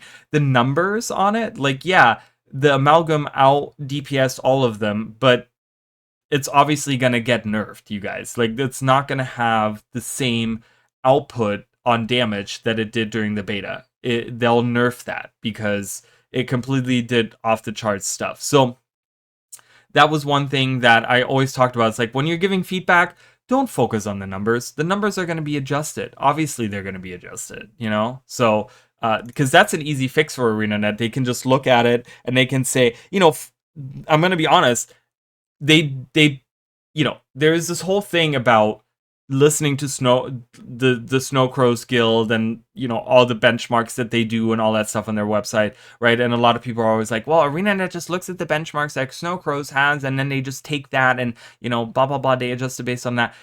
It's not necessarily a bad thing, because you have a whole team of people that are almost like professionals at this that can really break down the numbers on it and really say, yeah, so if you do the rotation like this, you can get these numbers. So it's not a bad idea to look at that when you're looking specifically at the numbers, right? But gameplay wise, don't look at that, you know, don't look at that specifically, you know? So it's just, that is a little different, you know? But I think looking at the numbers and really seeing like, okay, how, and I'm not saying take it for the gospel truth, but consider that, right? Like, that's kind of what I'm trying to get at. In that sense, then Amalgam seems like a success. Obviously, it's overtuned in terms of power level, but we saw a lot of really strong reception. It's one of the specs that got the most play during the beta because the players were pretty excited. Really strong theme, again, this mercurial mold, the shape-shifting metal. Really awesome idea. You can make a giant sword, and it's too big, and it clips through the ground as we need to shrink it a bit.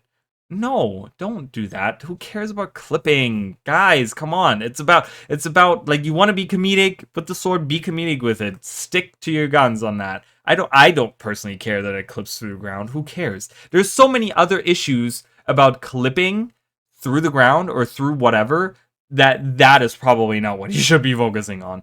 There's a lot of really cool stuff going on with the spec, and I think the players really responded to it very strongly. I think they did too. I think a lot of people really liked it. Like I said, when you have an idea and you have the execution and you have the trade line and you have the skills and you have the animations and it all is very cohesive and very interesting and it's a great spec, right? And the ones where I had the biggest issue was where they kind of had some of these areas disconnect, right? And Antiquary was the one that disconnected the most for me, and that's why I liked it the least. So that said, ArenaNet is looking at the trait that lets you share evolve bonuses to other players. There's a few things that are maybe a bit too powerful to share. We tried a lot of exciting ideas there. We might need to kind of rein some of those in. It's possible then that Amalgam won't retain the ability to grant both quickness and alacrity boons at the same time, something ArenaNet has historically been against. We are still thinking about it, but I'm not sure that one's going to make it to launch. It's got a chance, but it might not have the best chance. I agree with that. I think they have so focused on like alacrity or quickness. Having one spec that does both means that every raid static will have an amalgam, will have two amalgam in there, because that opens up the ability to have like another DPS in that group, right? If you have one role or one character or one player in each of your five, you know, in each of your group of five, your two groups of five that can provide both of those boons, then that opens up another slot for someone else to just focus on DPS. And I think that would kind of throw off a lot of the design choices and a lot of the things they've been doing balance around. And I think that is not a good idea. So I think taking that away, 100%, I'm for that. However they do it, I'm not exactly sure how that even was accomplishable. Because again, I didn't play too much of it, and I didn't do like a boon sharing spec or whatever. So, but yeah, if they can take that away, I think that's a good idea, because otherwise and you're also gonna open up Pandora's box, because then people are gonna like, wow, okay, so Amalgam can do both alacrity and quickness, so all the other specs need to be able to do that too, right? You're opening that, and we don't want that. So let's not get those people, leave those dragons lie, sleeping dragons lie. So, anyways, Conduit. Conduit is interesting. Definitely an interesting one for me. As with other Revenant Elite specs, Conduit focuses on channeling a specific character from the game's lore. This time it's Raza, a Guild Wars 1 character recently revealed to have been hiding in Guild Wars 1 as special events vendor, the Mist Stranger. Stranger. Okay. The hook is that as an entity formed from the mist, Raza is something of a mimic, utilizing skills from multiple professions. For a Conduit, this manifests as a new F2 skill called Cosmic Wisdom, which lets you invoke the power of a different profession depending on which legend you're channeling. From the demon Malix channeled, for instance, you gain Cosmic Wisdom Mesmer, which grants bonus damage, condition damage, and expertise, and inflicts random conditions when you hit an enemy. The length of the invocation is based on your affinity with your chosen legend, which you build by using utility skills while they're channeled. The higher your affinity, the longer Cosmic Wind lasts. Cosmic Wisdom, right? I don't know why he said Cosmic Wind there. Is that a different thing? I thought we were talking about Cosmic Wisdom. I don't know. Anyways, maybe that's a typo. But anyways, whatever it is. Maybe I'm wrong. So, the thing is with Conduit for me was I understand what they were trying to do, right? They were trying to do something, the Revenant being the callback class to Guild Wars 1, and then they wanted to let's do a callback to the professions of Guild Wars 1, right? So, well, let's do the callback to the dervish specifically in Guild Wars 1, which took on the forms of the different gods in Guild Wars 1, okay? So they said, well, instead of having the dervish, the scythe-wielding, holy warrior that is, about praying to the gods, we're now going to do this, we're going to do Raza and have it channel these different professions. But again, it's kind of weird, because Malix channeled, for instance, you gain Cosmic Wisdom Mesmer. Just because they both are purple and condition damage based doesn't really mean that Malix was a Mesmer, right? So there was a lot of weird things like that where they connect, like theme. I'm talking theme wise. I'm not talking specifically skills. I'm talking specifically theme wise. It was kind of weird, because Ventari was the monk, and the monk in Guild Wars 1 was this healing class, but it was more about like holy things, right? It was like holy damage. It was about it was more like how you guys see, for those of you that didn't play Guild Wars 1, so how you see the Guardian right now, right? It's this heavy armored, but it uses all these almost holy based magic in a sense, right? And that's, if you take that aspect of it and you take away the heavy armor and the heavy weapons and stuff like that, and you just use like a scepter and staff, and you focus on the healing aspect of the Guardian in that sense, that's kind of what the monk was in Guild Wars 1. It was this like holy magic, healing and protection magic guy. And Ventari, while yes, kind of provides the same thing, but it was like, in Guild Wars 2 is like Ventari's kind of build on the idea of like he's a centaur, and then he uses nature magic to heal, and you have the tablet of Ventari that kind of provides this stuff, and it just thematically kind of doesn't mesh very well as the idea of a monk. And a lot of people were like, was Ventari even a monk? I don't think Ventari was anything. Ventari didn't really use any skills in Guild Wars 1, right? It was just, we had the idea of lore of him being this peace-seeking centaur, right? And that he was tired of the war, and he had lost a lot of things to where he was this old centaur, and he was just over it, and he just wanted to have peace, and that's why he built this haven where the pale tree grew, right? And so I don't know. There was this like theme that kind of was. Some of the trades were kind of iffy. They were just about again raising like stats instead of doing anything interesting, and it was just they were really trying to like like somehow fit this idea of a dervish into the conduit, right? And channeling a different form of something. But it didn't really feel. I said there was again no visual thing. We didn't get like a visual indicator of changing form, because that was another thing that a lot of people really liked in Guild Wars 1 is when this dervish changed forms, they would change their physical appearance and they would be in one of the avatar outfits. And they would look like an avatar of that god, and we didn't get that with the conduit and stuff. So there was there was a lot of different ideas that I liked, but they didn't come together very well. It wasn't very cohesive, and it was kind of lackluster. Cosmic Wisdom was really short too, only lasts like 6 seconds or something, and it was kind of like So I wasn't huge on it personally, even though I like the idea of dervish and I like Raza as a character and things like that, but yeah, I don't know. So we'll see what they have to say. Conduit's upcoming changes. The idea behind Conduit feels strong, but players found that it was lacking in execution.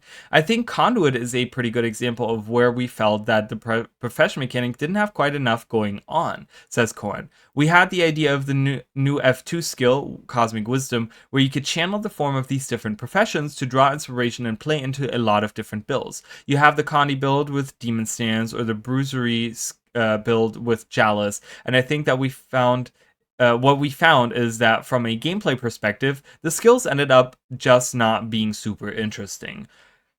I agree with that. It wasn't super interesting, and it wasn't really this oh man, right? It didn't really have this like impact. Like when I think of Galeshot and the Squall abilities and the Cyclone abilities and how all of the traits kind of interacted with it and Hawkeye and stuff, I was like, oh man, this feels really good. Or like Amalgam with the seeing all the mercurial mold and all the like the mercury being used as like different weapons and stuff, and like you have saw blades. It was really cool. There was like this really cool like visual and like theme. It was like really well, but I don't know. It was just I didn't get that with the conduit. The problem is that the bonuses you get from Cosmic Wisdom are generally quite basic. A stat boost on and on-hit effect. It's pretty on point with how the avatar skills from Guild Wars 1 work, which was the initial inspiration, but some of those also have some more interesting hooks. So we're thinking, should these be more interesting? Fundamentally, they're like stances, so maybe we have more interesting stance buffs as you are in this Cosmic Wisdom state.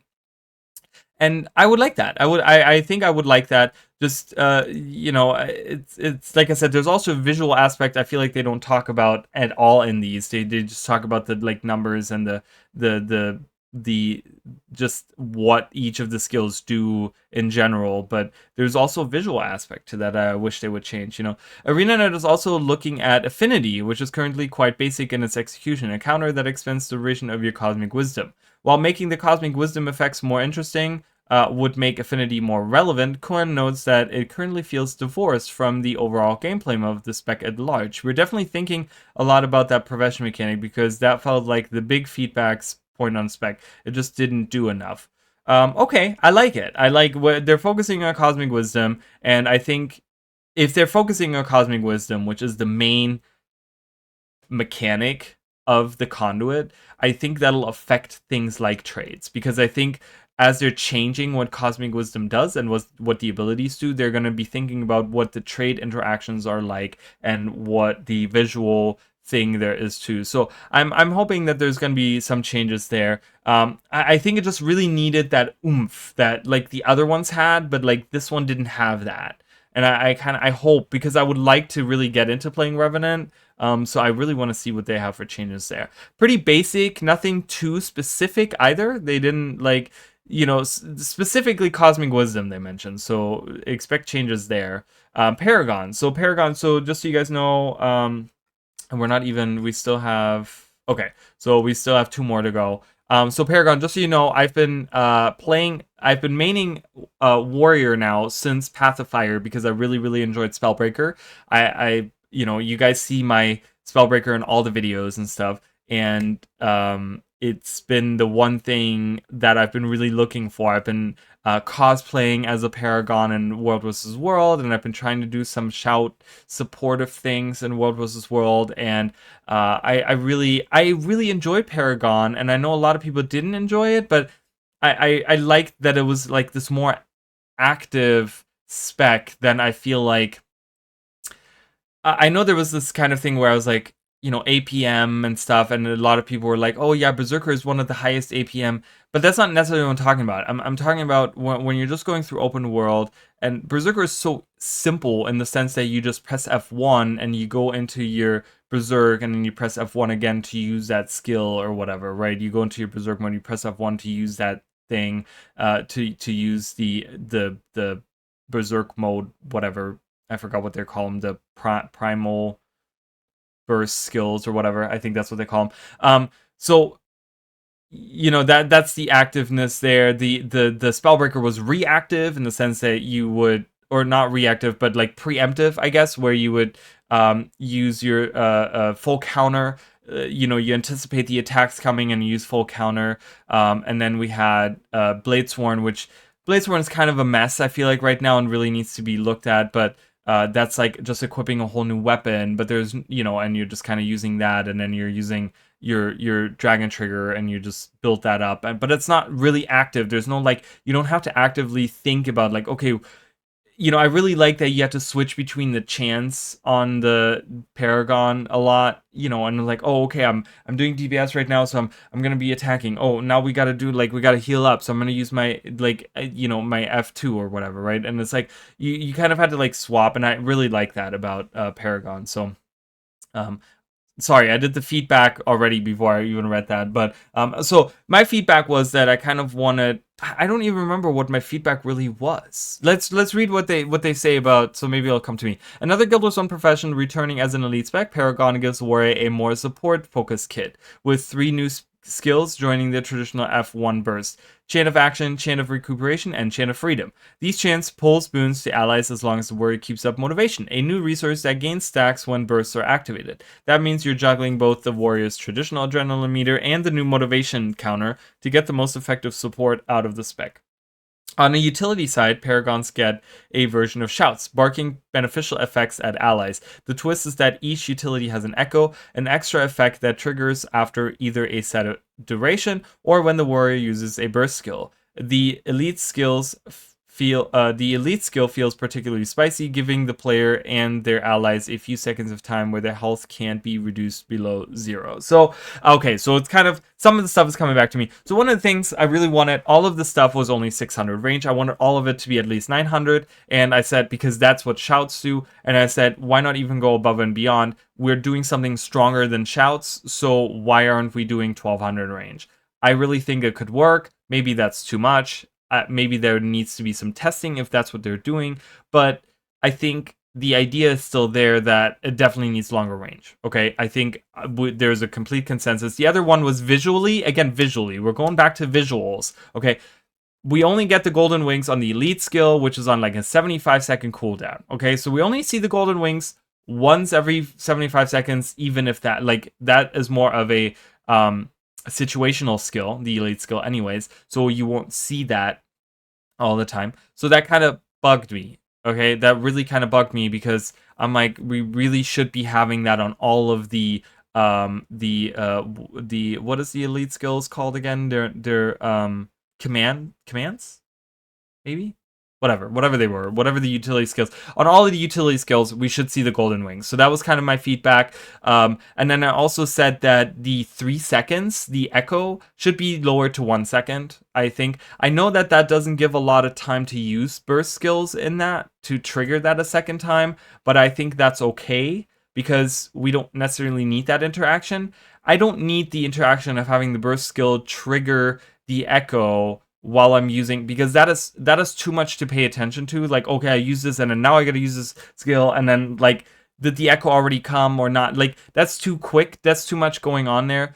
So I don't really mind if we take that interaction away, the burst skills triggering the echo early.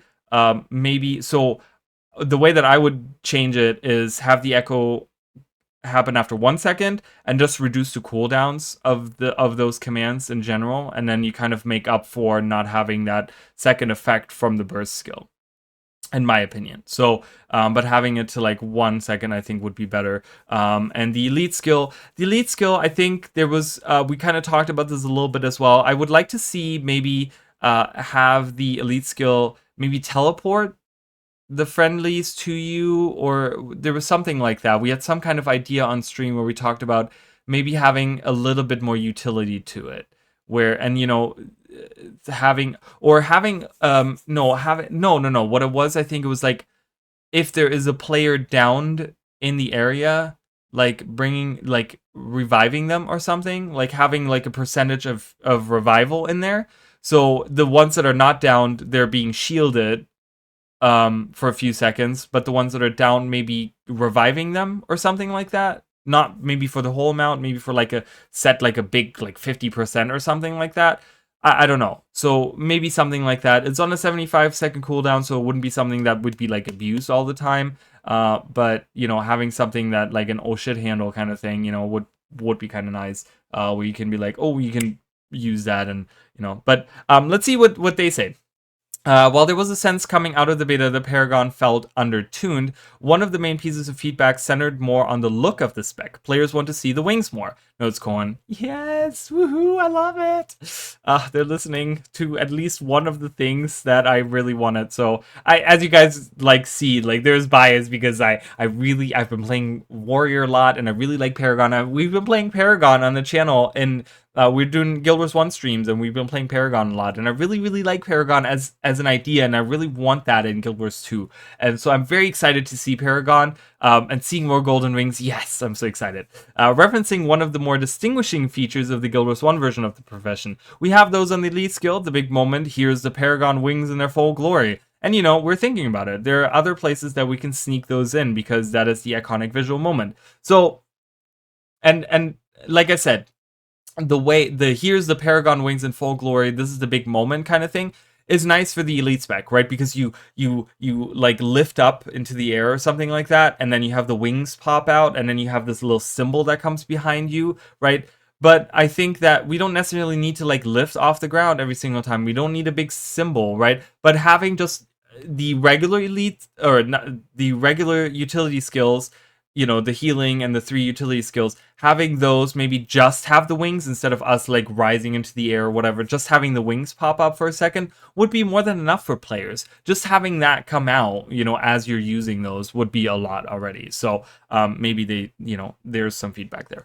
In terms of balance, Paragon is another spec where ArenaNet is closely looking at the trade lines. We see the Alacrity Grandmaster trade being an example of here's the trade that just gives Alacrity, and that's maybe not a Grandmaster power level trade. We might end up just moving it to the Master tier, or we might end up adding more stuff on top of it to make it really feel like a true Grandmaster trade.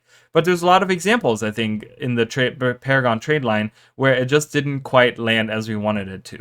And I didn't talk about trades, but that was one that I realized. So there was one where 2 of the Grandmaster trades felt so similar to each other. And I talked about that, where I was like, these are coming from like the same thing, where they increased what the call to the different chance to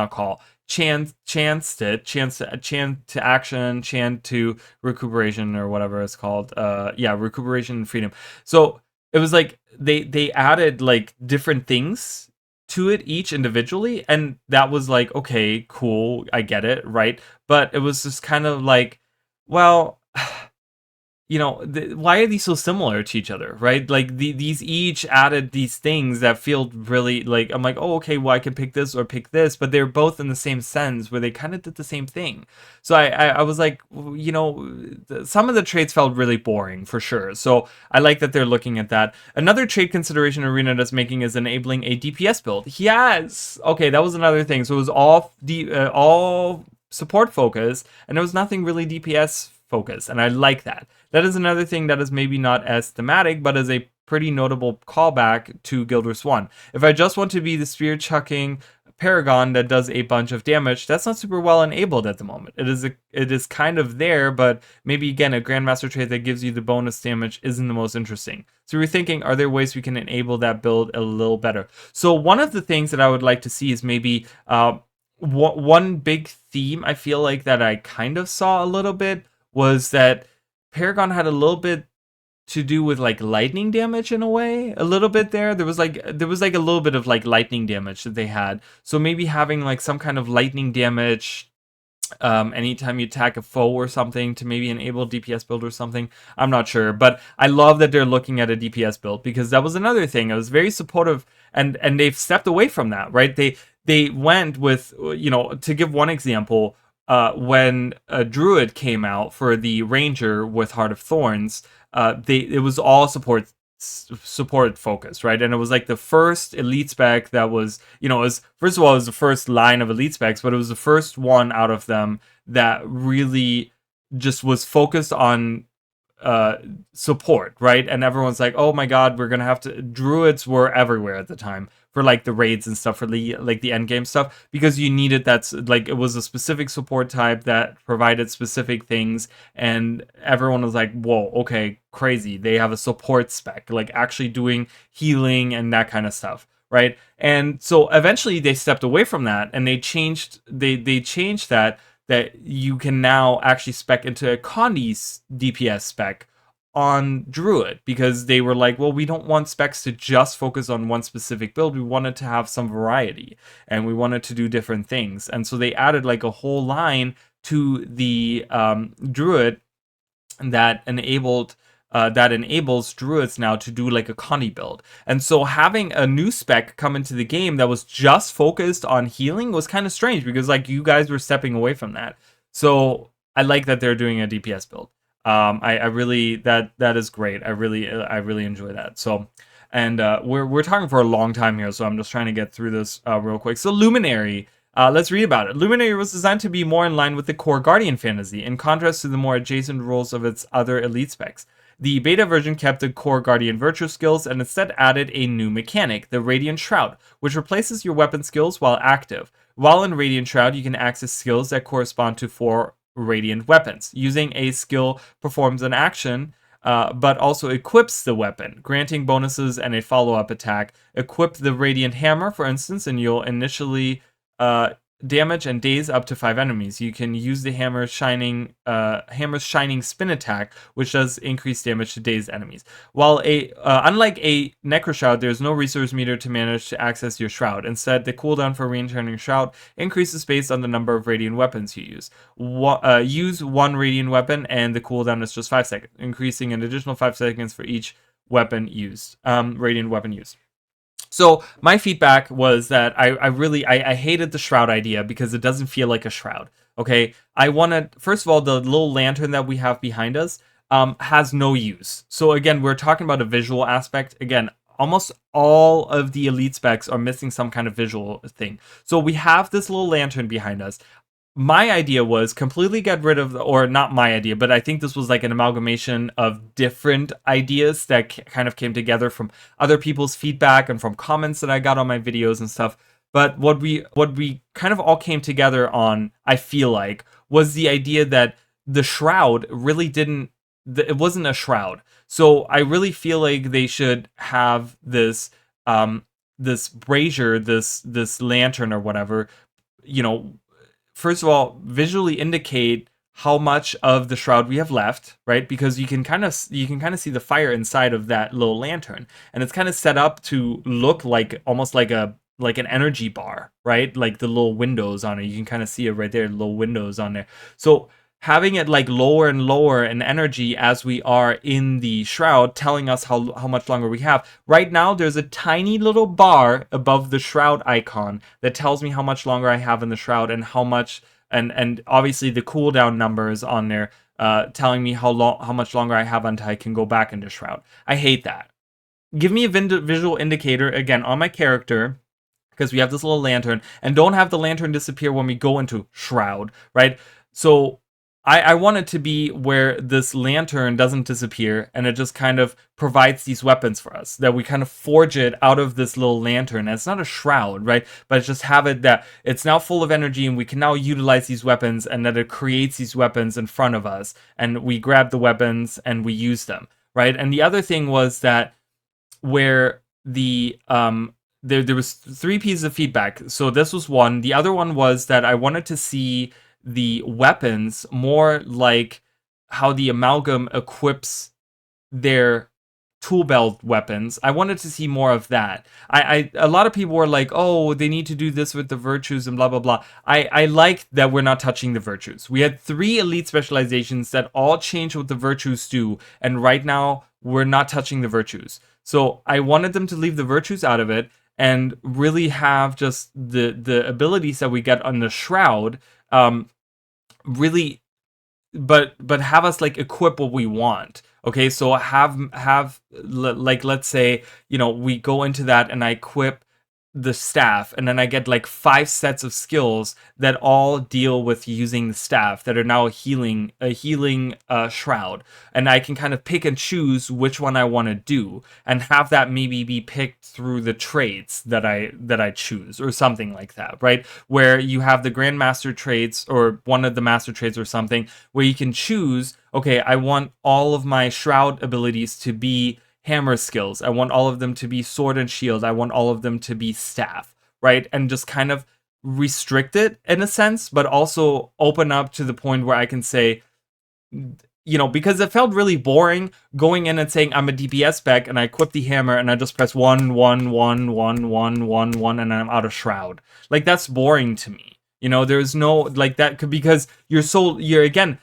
just like the Necro, like the Ritualist, you're limiting what you can do with the shroud abilities by having, the specific weapons on different buttons or whatever, right? Like, if we're letting the Amalgam pick different different abilities on their tool belt and stuff, which is cool. I love that interaction. Let us pick and choose which weapon we want to have equipped in shroud, and then give us 5 specific abilities on the shroud, on the Luminary shroud, that then tells me, like, okay, I have the staff equipped and now I have 5 really cool like staff, and I have this like really cool like new weapon that I'm using, and it has all these interactions. The third piece of feedback that I had was having more on the light aura, right? There was this like Grandmaster that dealt with like the light auras and exploding the light auras, and I wanted more interaction of that. I wanted to see Grandmaster trades where we explode the light auras, but we do healing with it, or we do condition damage with it, right? We do like burning with it, or we do just damage, right? Where we can kind of pick and choose what build we do, so that I can say, okay, in the master trade, I'm going to pick the staff as my my forge weapon that I have, right? My shroud weapon that I have, and then I pick the Grandmaster trait that is exploding the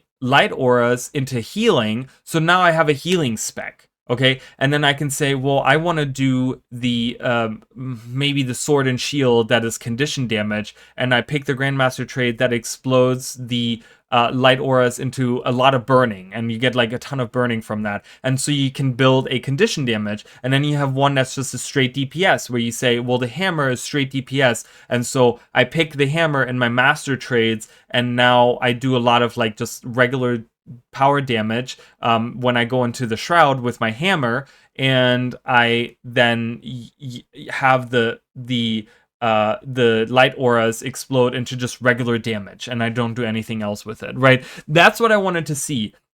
Again, create like this cohesiveness between the skills and the traits, and really have us build the spec the way that we want it to be, because that's kind of what it feels like. It kind of feels like this little brazier leads into the idea of, hey, you can kind of make of the spec what you want with it. And you can take out whatever weapon you want out of this brazier and have that create, but just kind of get rid of the idea that it's a shroud, and just have it be the brazier be visually there the whole time. I really would like that. That was kind of my feedback. Those were 3 pieces of feedback that I had, which I think are not too much work. There's nothing really that would indicate maybe the visually on the brazier, that would maybe be a lot of work, but other than that, everything else they already have. So it would be kind of nice to, you know, they can reuse animations on the weapons they use in Shroud or whatever. You know, there's a lot of animations that are out there that they could use for these other skills maybe that they come up with or whatever, right? There's a lot of unused skills in the game anyways, so maybe use some of those. I don't know, but I really like the stances. I thought the utility skills were great. I thought they worked really well. I wish there was a little bit more interaction with the Shroud on that. Maybe a little bit. I don't remember what if there was even an interaction on it. I'm not sure, but I kind of wanted to see, because they kind of felt like they were just kind of tagged onto it. But maybe have something that interacts a little bit more there. But yeah, so that was kind of my feedback. Look at how much oh my god, Luminary, Jesus. Luminary's upcoming changes. There's some big changes planned for Luminary's launch, which surprisingly Cohen takes as a positive. Instead of lots of small things to tweak and fix, there were just a few major changes requested, which kind of feels really good, because okay, if we just fix all those things, then the spec's awesome. One relatively small immediate change is that Radiant Shroud won't be called a Shroud. Oh my god, okay, they're listening. I love it. Internally, we use the word Shroud to talk about a lot of mechanics that are maybe not necessarily Shrouds. Harbinger has a fairly loose interpretation of Shroud, which is true, in that it doesn't protect you, but I think we're going to rename the Radiant Shroud. It'll probably be Radiant Forge, but we'll brainstorm it a little bit internally. Radiant Forge, I love it. Do it. Sounds fantastic. Love it. I think it's a great name. I think that's a good idea. My feedback is that I love that. Go away from calling it Shroud. It doesn't feel like a Shroud. I like that. As for the more major feedback, ArenaNet is addressing the flow of combat in the Shroud. We see a lot of feedback around some of the skills being a bit too slow. You know, the hammer, you float above the air for, 10 years and then you slam down. Maybe it should be sped up a little bit. More generally, players were frustrated with the Shroud's cooldown scaling, seen as a penalty for wanting to use all the skills while in Shroud. I don't want to say it's surprising, but it's the opposite of how we envisioned it. It's more like a reward for just popping in and doing one thing. It's like, okay, I need my shield block. I can just go into Shroud, use my shield block, and then come out, and then I have less time until I can go into Shroud again if I need to go get my sword leap or my hammer slam. Nevertheless, that's not how players saw it. So it's being changed. ArenaNet is now looking at ways to remove the penalty for using the full potency of the Shroud's kit. Jesus.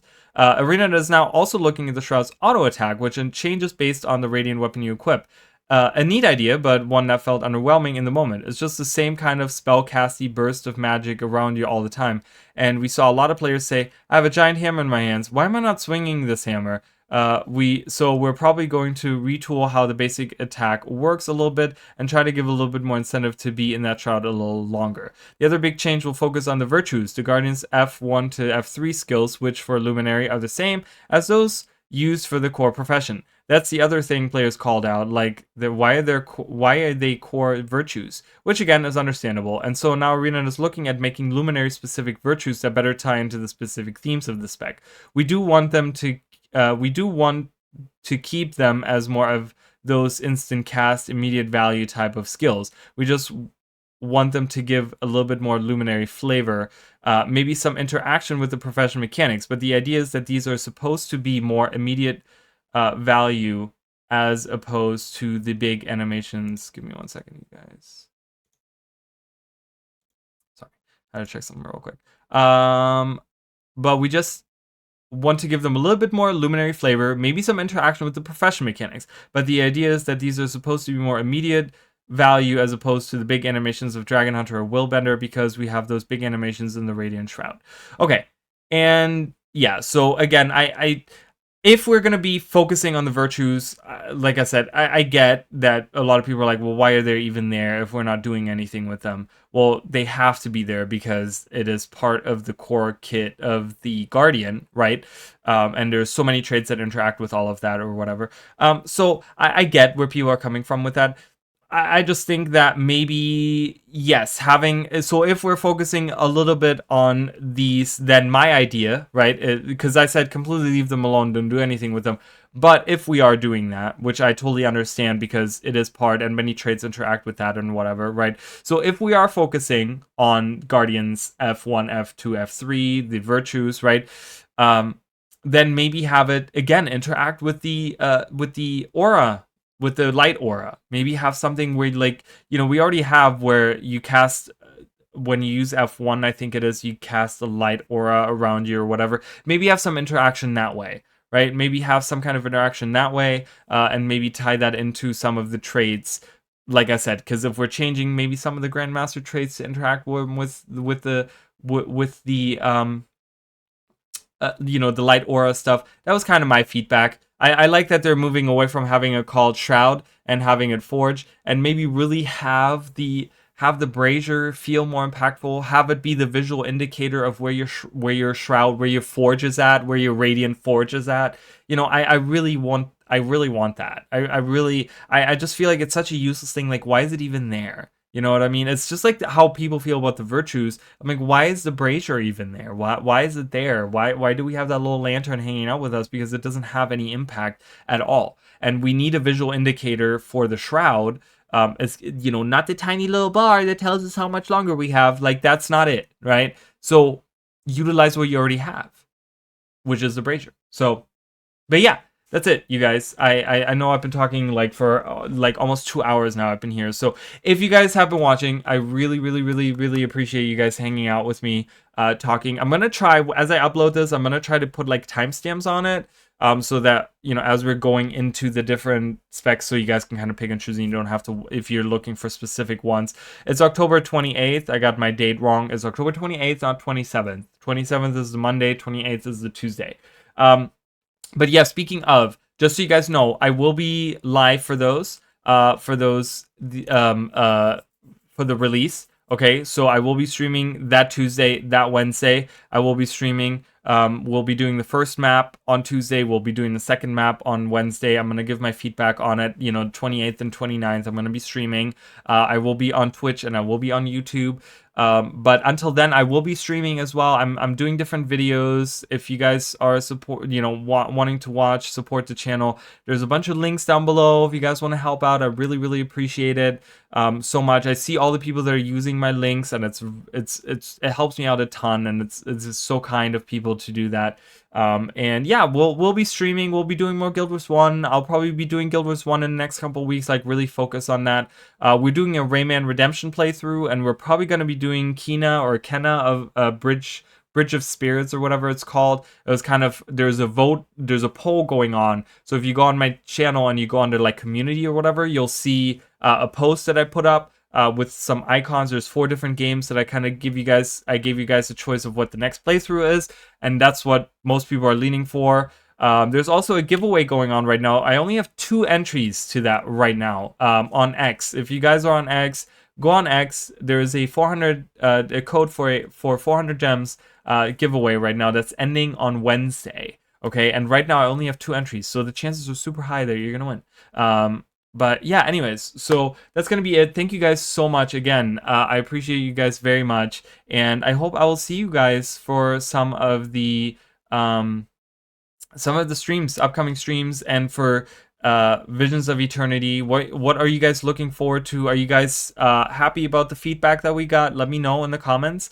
And thank you to Phil for always covering the game so well. I think he does a fantastic job with everything that he does, Guild Wars 2 related, you know, whenever we read any of his articles. And thank you to ArenaNet for doing this, for Cal sitting down and doing this interview, because that means the world to me personally, because, you know, that's one of the big pieces of feedback that I've been giving ArenaNet over the last few years, was like, hey, give us feedback on our feedback, right? Like, tell us what you have, what you're kind of looking at changing. So anyways, thank you guys so much. I will see you guys in the next video. All right, bye guys.